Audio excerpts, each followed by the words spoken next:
안녕하세요. 오늘의 데일리 뉴스레터에 오신 것을 환영합니다. 1. 필리핀의 뻔뻔스러움. 2.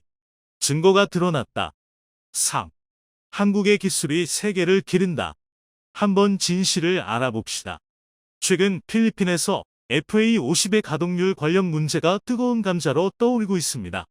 90% 전후를 유지하고 있다던 FA50의 가동률이 실제로는 25% 미만이라는 외신의 폭로가 이어지며 많은 이들이 충격에 빠졌는데요. 숨겨진 속사정이 밝혀지며 전 세계가 또 한 번 발칵 뒤집혔다고 합니다. 이러한 논란 속에 말레이시아 정부 대표단이 한국 공장을 방문할 예정임이 밝혀지며 전 세계에 관심이 쏠리고 있습니다. 또한 80% 이상의 생산 능력을 향상시킬 수 있는 한국 공장의 신기술이 공개되며 곳곳에서 기립박수가 터지고 있다고 하는데요. 그 자세한 내용 알아보도록 하겠습니다. 지난 11월 23일 필리핀의 군사 전문 매체 맥스 디펜스에서 필리핀에서 보유 중인 FA50 12기 중 3기만 운용 가능하다는 내용의 기사를 보도하며 FA50의 가동률에 대한 논란이 시작되었습니다. 이어서 또 다른 필리핀 언론과 이탈리아 언론이 해당 기사를 확산시키며 그 논란이 일파만파 커졌는데요. 이탈리아는 M346을 만드는 국가로 FA50 이슈화에 적극적입니다. 이탈리아의 저널리스트 스테파노 디루소는 지난 11월 30일 해당 내용에 관한 후속 기사를 보도했습니다. 예비 부품 공급망의 지연으로 인해 현재 12대의 항공기 중 3대만이 운영될 수 있다며 그 상세한 내용을 전했는데요. 제대로 된 사실 확인 없이 필리핀 측의 일방적인 주장만을 전하고 있어 한국으로서는 난감할 수밖에 없습니다. 그는 필리핀 공군을 통해 일부 FA50PH 제트기가 현재 작동하지 않고 있으며 예정된 필수 유지 보수를 받고 있음을 확인했다고 밝혔습니다. 문제가 발생한 항공기의 정확한 숫자가 확인되지는 않았지만 공급망에 지연이 있음을 확인했다고 전했는데요. 한국산 항공기의 모든 사용자에게 영향을 미치는 예비 부품 공급망의 지연으로 인해 12대의 항공기 중 3대만 운영될 수 있다는 보고서가 나온 후에 확인된 사실이라며 그 문제의 원인을 한국 탓으로 돌렸습니다. 또한 그는 공급망의 지연은 현재 인도네시아, 이라크, 태국 및 콜롬비아를 포함하는 항공기의 다른 사용자에게도 영향을 미칠 수 있다며 이것이 몇 주 전에 폴란드에서 주문한 FA50의 인도에 어떤 영향을 미칠지 알 수 없다고 그 논란을 더욱 키웠습니다. 최근 FA50에 대한 가동률 이슈가 심각해지자 필리핀 공군은 FA50 전투기 5기가 비행하는 사진을 올리며 진화에 나섰는데요. 이를 본 맥스 디펜스가 5기는 40%의 가동률밖에 안 된다며 또다시 공격하고 나서면서 가동률 문제가 재점화됐습니다. 공군 대변인인 카스티오 대령은 일부 FA50 항공기가 현재 비운항 상태인 것은 사실이나 대부분이 예방 차원에서 행해지는 의무적인 예방 점검을 받고 있다며 지속적인 정기 점검일 뿐 곧 복귀할 것이라고 밝혔는데요. 대변인은 일부는 해외에서 들어오는 예비 부품을 기다리고 있다며 이러한 부품은 비행 운영의 안전을 보장하기 위해 특정 시간 사용 후에 주기적으로 교체해야 한다고 덧붙였습니다. 또한 대변인은 최근 글로벌 사건으로 인해 공급망이 느려졌다며 변명의 말을 전했는데요. 이러한 필리핀 측의 주장은 납득하기가 어렵습니다.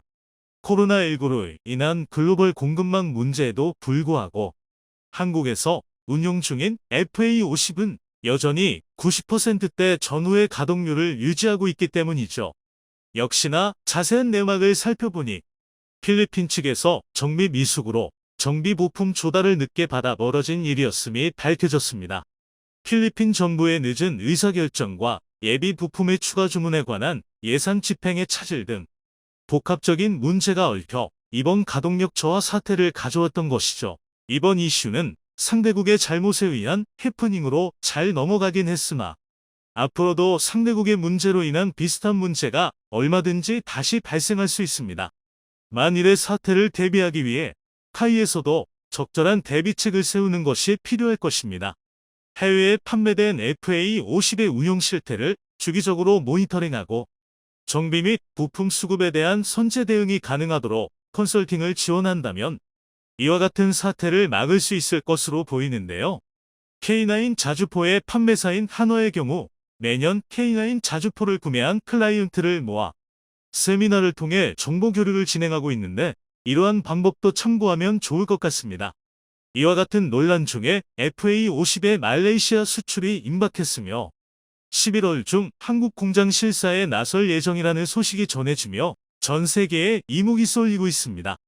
최근 말레이시아의 군사 전문 매체인 디펜스 시큐리티 아시아는 말레이시아 정부 관계자의 말을 인용해 정부 대표단이 오는 11월 한국을 찾아 FA50의 제조사인 한국항공우주산업 카이 공장을 방문할 것이라고 전했습니다. 말레이시아 경전투기 사업에 대한 전투기 선정이 마지막 평가 단계에 들어간 가운데 말레이시아 정부가 평가 기종 중 유일하게 FA50에 대한 실사 평가를 시행하기로 결정한 것인데요. 또한 매체는 말레이시아 정부가 카이 이외의 경쟁 업체 생산 시설에 대해서는 실사를 고려하지 않고 있다고 덧붙이며 그만큼 FA50을 도입할 가능성이 상당히 큰 것으로 예상했습니다. 또 다른 현지 언론은 지난 DX 코리아 2022에서 미국이 FA50의 이사 레이더와 암남 통합을 승인했다는 내용을 보도했는데 그로 인해 말레이시아 정부가 한국의 FA50을 선택할 가능성은 더욱 커졌습니다. 지난 폴란드와의 계약 역시 미국 측의 승인으로 인해 본 계약이 이루어질 수 있었는데요. 그 과정에서 폴란드 측에서 개발비를 부담하게 되었습니다. 결국 말레이시아는 FA50 블록 20을 구매하기 위해 기다린 결과 별도의 개발비 지출 없이 가능한 예산 범위 내에서 최신형 FA50을 구매할 수 있는 행운을 얻게 되었습니다. 말레이시아 정부는 카이와 가격 협상에 합의한 뒤 오는 11월 중순 무렵 한국의 실사단을 파견하여 도입 절차를 마무리할 계획입니다.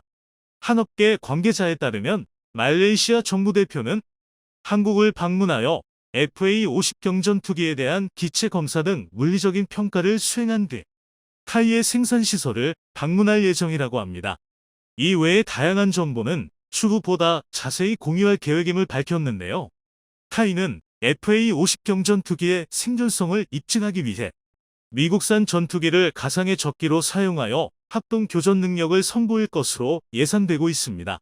이는 기존의 폴란드가 FA50 실사 평가 시 높이 평가했던 부분으로 말레이시아의 마음 역시 사로잡을 수 있을 것으로 기대되고 있습니다. 현지에서는 한국이 말레이시아에 수출할 경전투기로 최신 개량형인 FA50 블록 20을 예상하고 있으며 최신 이사 레이더가 탑재될 것으로 보입니다. 말레이시아 공군은 이번 사업을 통해 1차, 2차에 걸쳐 18기씩 총 36기의 FA50을 구입할 전망인데요. 계약이 성사될 경우 FA50 블록 20은 폴란드 도입 예정인 48기를 포함하여 총 84기의 판매를 확보할 수 있게 됩니다. 그 가운데 제작 기간을 80%나 단축해 생산 능력을 향상시킬 수 있는 카이의 신기술이 공개되면서 곳곳에서 기립박수가 터지고 있다고 합니다. 전투기는 다른 무기들보다도 첨단 장비가 대거 탑재되는 복잡한 병기입니다.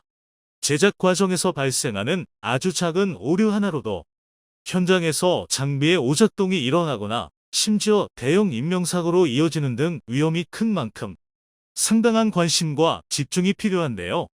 최근 한국이 제작 과정에서 인간보다 더 정교하고 정확하게 작업할 수 있는 로봇을 도입하면서 전 세계를 놀라게 했습니다.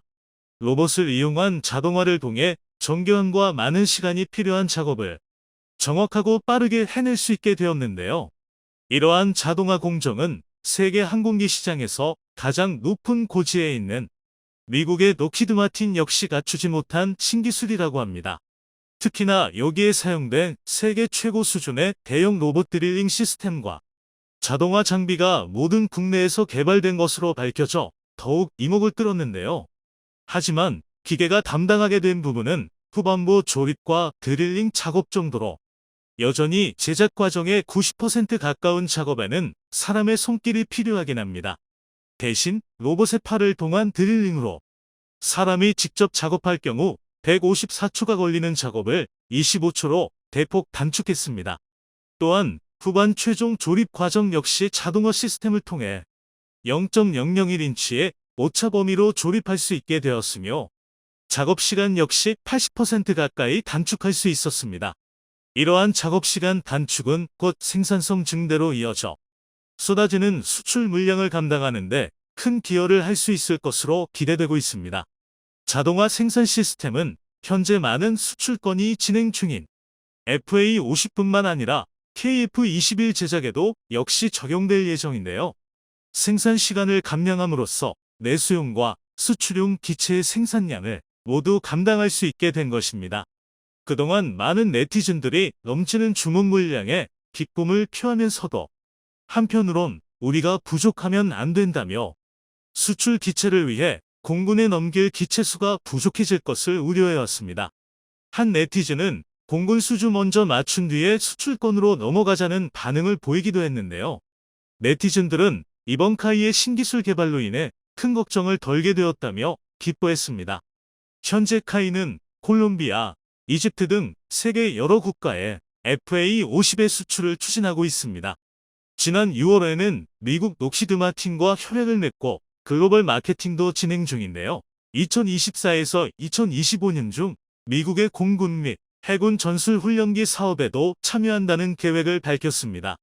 또한 현재 여러 나라에서 구매 의사를 밝혀오고 있는데요.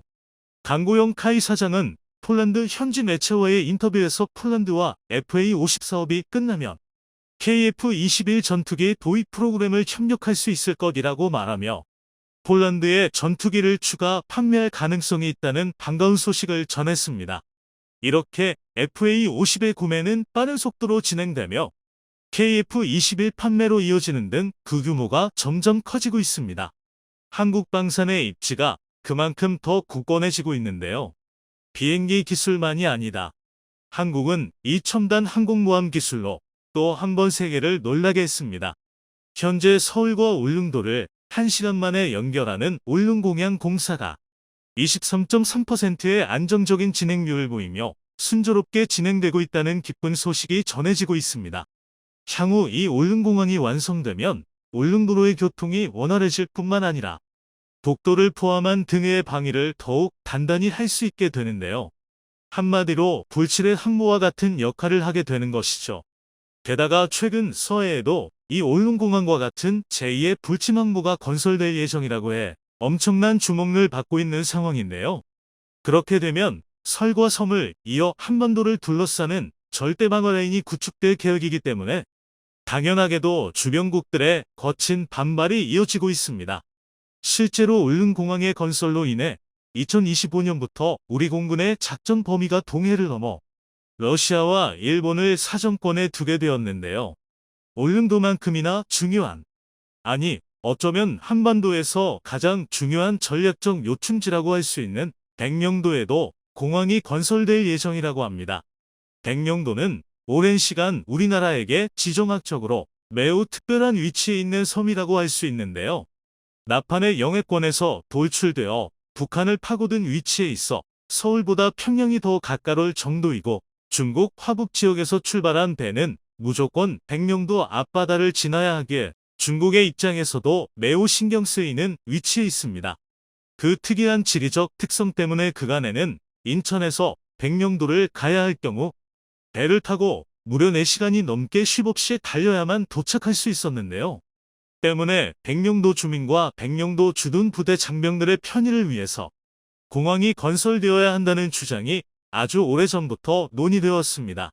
2016년 백령공항 타당성 조사가 시작되었고 2019년 국방부까지 공항 건설에 동의하며 백령공항 건설이 시작되나 싶었는데 환경보호 문제로 공항 건설 예정지의 재조사에 착수해야 했습니다.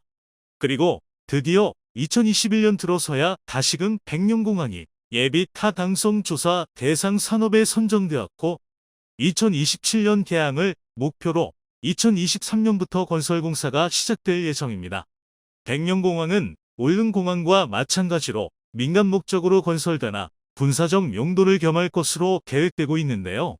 애당초 백령도의 군사적 중요성을 생각한다면 사실상 주목적이 군사공항이라는 것을 알 수 있습니다.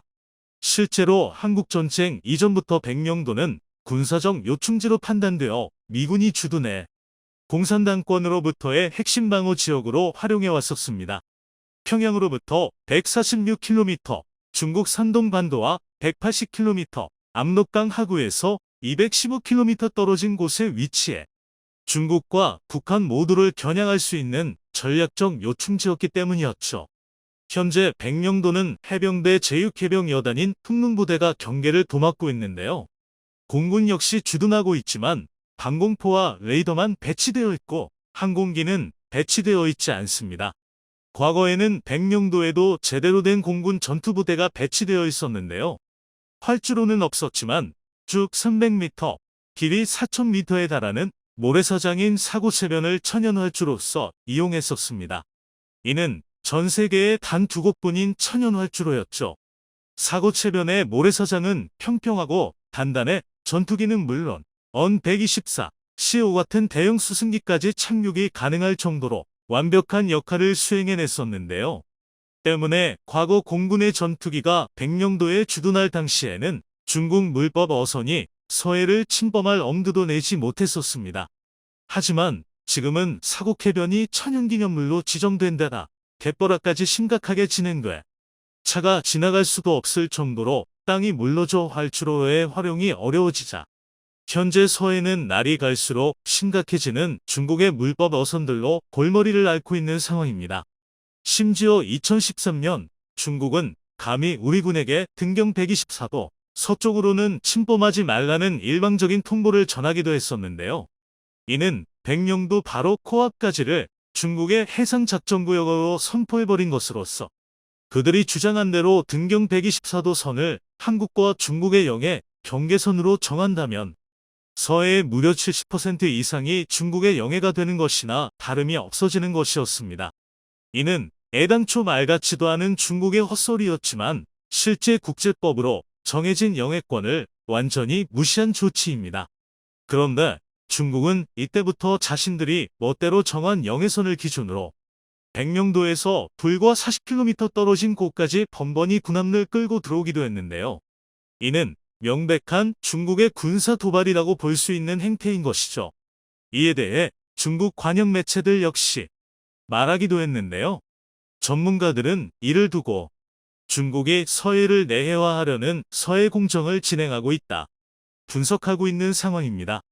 이것은 지난 2월 고려 대기환경연구소가 공개한 한반도 야경 사진인데요. 서해를 가득 채운 이 지역의 물빛은 놀랍게도 물법 약간 조업을 시행하는 중국 어선들의 불빛이라고 합니다. 중국 어선에 대한 단속을 매년 강화해 나가곤 있지만 여전히 서해에서는 이처럼 수많은 중국 어선들이 활개치고 있는 상황인 것이죠.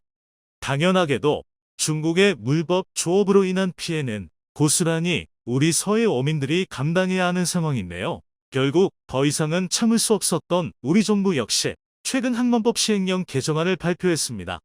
놀랍게도 해당 개정안에는 경렬비열도를 연안항으로 지정하는 내용이 포함되어 있었습니다. 경렬비열도는 세계의 작은 섬으로 이루어진 무인도로 서해의 독도라고 불리곤 했는데요. 지리적으로는 중국과 가장 가까운 한국 섬으로 그만큼 불법 중국 어선들로 인한 피해가 가장 극심한 곳이었죠. 다행히 이번 개정안으로 인해 경렬비열도에 새로운 항만이 설치될 예정인데요. 이곳에 항만이 완성되어 해양경찰 경비학과 국가업지도선이 수시로 파견되어 불법 중국 어선에 대한 강경 조치를 내린다면 기존 태안안흥항에서 출동할 때보다 출동 시간이 2시간가량 단축돼 물법 어선 단속에 획기적인 도움이 될 것으로 기대를 모으고 있습니다. 더욱 놀라운 소식은 경렬비열도에 항만을 설치하는 것뿐만 아니라 아예 공항을 건설해 완전한 군사기지로 사용하자는 논의가 나오고 있다는 것이었는데요. 경렬비열도 세계의 섬 중 가장 큰 섬인 동경렬비도에 활주로를 건설하자는 군사 전문가들의 주장이 잇따르고 있는 것입니다. 이러한 주장의 이유에는 동경렬비도의 길이가 1.3km의 섬으로서 바다를 메우지 않고서도 몰롱공항 규모의 활주로를 건설할 수 있어 아예 가능성이 없는 이야기는 아니기 때문입니다. 또한 경렬비열도의 미사일 기지화에 대한 논의도 불밑에서 진행 중이라고 하는데요. 서해상에 미사일 기지가 생기는 일은 중국이 가장 거름을 울며 경계하는 사태입니다. 최근 한미 미사일 지침 해제로 인해 완벽한 봉인이 풀려버린 한국형 순항미사일 현무사가 탄두 무게만 3T의 사거리가 800km 이상의 것으로 드러나자 당시 주변국들 중 북한보다도 중국이 가장 격렬하게 반응한 것만 보아도 알 수 있는 대목이죠. 이는 만약 현무사 미사일이 경렬비열도에 배치될 경우 중국 본토인 상해, 묵경, 진안, 칭다오, 텐진 등 주요 거점 도시들이 모두 사정권 안에 들기 때문입니다. 이러한 경렬비열도의 군사적 중요성에 대해 중국 역시도 매우 잘 알고 있었기 때문에 몇 년 전 상당히 아찔한 해프닝이 벌어지기도 했었는데요. 실제로 2014년 당시 한 중국인이 서경렬 비도를 매임하려고 시도했던 적이 있었습니다. 문제는 당시 이 섬 주인이 중국인들에겐 절대 섬을 팔지 않겠다고 선언하자 이 중국인은 끝까지 포기하지 않고 조선 쪽을 내세워 한국인임을 위장한 채 섬을 구매하려 했다는 것이었는데요. 이토록 끈질기게 경렬비열도를 구매하려는 이들의 불순한 의도가 매우 의심되는 상황이었죠. 때문에 당시 국토교통부는 대한민국의 영토 주권이 심각하게 침범받을 수 있다고 판단해 곧바로 경렬비열도에 대해 외국인 토지권에 제한 조치를 내려 중국인이 경렬비열도의 주인이 되는 일을 막을 수 있었습니다. 이 사건을 통해 경렬비열도의 중요성이 더욱 부각되기 시작했고 나아가 국토주권의 중요성을 전 국민이 인지하는 사건이 됐었는데요. 실제로 이 사건 이후 국가에서 체계적으로 전략적 요충지를 관리해야 한다는 주장이 나오며 올해 드디어 경렬비열도가 국가관리연안항으로 선정되었습니다. 만일 경렬비열도가 중국인의 손에 넘어갔다면 물법 어선들의 결찜지가 되어 지금보다 서해의 어업권 피해가 극심했을 테고 한반도 인근에 중국군이 더욱 쉽게 드나들 수 있는 결정적인 역할을 수행했을지도 모를 일입니다. 여기에 더해 최근 경렬비열도와 마찬가지로 중국을 견제할 군사적 요충지로 가장 큰 주목을 받고 있는 곳이 전라남도의 섬가거도인데요. 대한민국 최서남단에 위치한 물릉도, 독도와 맞먹는 우리나라 최우지로서 한국전쟁 당시 가거도의 주민들은 전쟁이 난 줄도 모르고 있다가 전쟁이 끝난 후에 알게 됐다는 이야기가 있을 정도로 우리나라 본토에서 멀리 떨어진 섬입니다. 가거도에는 현재 400여 명의 주민이 거주하고 있는데 이전부터 섬의 통난 피해가 극심해 40년에 걸쳐 1,300억을 투자해 너비 16m, 길이 480m의 세계 최대 규모 방파제를 건설했습니다. 게다가 최근 이 촉구장 5개 크기의 거대 구조물은 방파제 말고 또 다른 용도로 사용될 수 있다는 가능성이 언급되어 주변국들을 술렁이게 만들고 있는데요. 가거도 방파제의 폭과 길이가 그 위에 활주로를 건설하기에 충분하다는 것이었습니다. 그런데 전투기를 이착륙시키기 위해선 최소 1000m의 활주로가 필요한 상황인데 가거도의 방파제 길이는 500m에 조금 못 미쳐 가거도 자체를 군용 목적으로 사용하기엔 한참 부족해 보였는데요. 이에 정부는 최근 활주로의 짧은 거리를 보충해 가거도를 군사, 항공기지로 탈바꿈하기 위한 계획을 제시한 상황입니다. 게다가 우리 정부가 제시한 해법은 바로 지하 활주로 건설이었는데요. 땅을 파서 지하에 활주로를 짓는다는 발상은 다소 황당한 소리처럼 들릴 수 있는데요. 실제 이 지하 활주로를 짓고 활용하고 있는 북한과 같이 우리 군도 가거도의 방파제 뒤쪽으로 이어진 산 내부를 판의 활주로를 연장하고 그 안쪽은 경납고로 사용한다면 가거도의 군사기지화가 충분히 가능하다는 전문가들의 문석이 나오고 있습니다. 이로써 한창 건설이 진행 중인 물릉공항에 이어 백령도, 경렬비열도, 가거도 등 한반도 가장 외곽의 섬들의 항만시설 확충과 해상공항 건설이 동시다발적으로 이루어질 예정인데요. 우리 군은 이 섬들을 활용해 중국뿐만 아니라 북한, 일본, 러시아 등 주변국들이 대한민국의 영해와 영공에 지속적인 침범을 하지 못하도록 불침 항모를 계획하고 있는 것이었습니다. 실제로 지금까지 대한민국의 항공모함은 불필요하다고만 여겨져 왔었지만 국경 분쟁 시대가 본토에서 먼 영해까지 확장된 지금 한국 공군의 작전 범위 확대는 필수 불가결한 일로 받아들여지고 있습니다. 현재 한국형 경항 공무합 건조 프로젝트 CVX가 추진 중이긴 하나 아직 머나먼 미래의 일로만 보이기 때문에 당장 활용할 수 있는 항공모합이 절실한 우리 군에게 울릉도를 시작으로 인이어 지어질 이 같은 해상 거점들은 우리 영공과 영해를 굳건하게 수호해줄 절대 가라앉지 않는 물침 항모가 되어줄 것으로 기대되고 있습니다. 향후 이 해상 거점들이 모두 완성되어 섬과 섬을 이어 한반도 전역을 둘러싼 절대 방어선이 하루빨리 구축되기를 기원하겠습니다.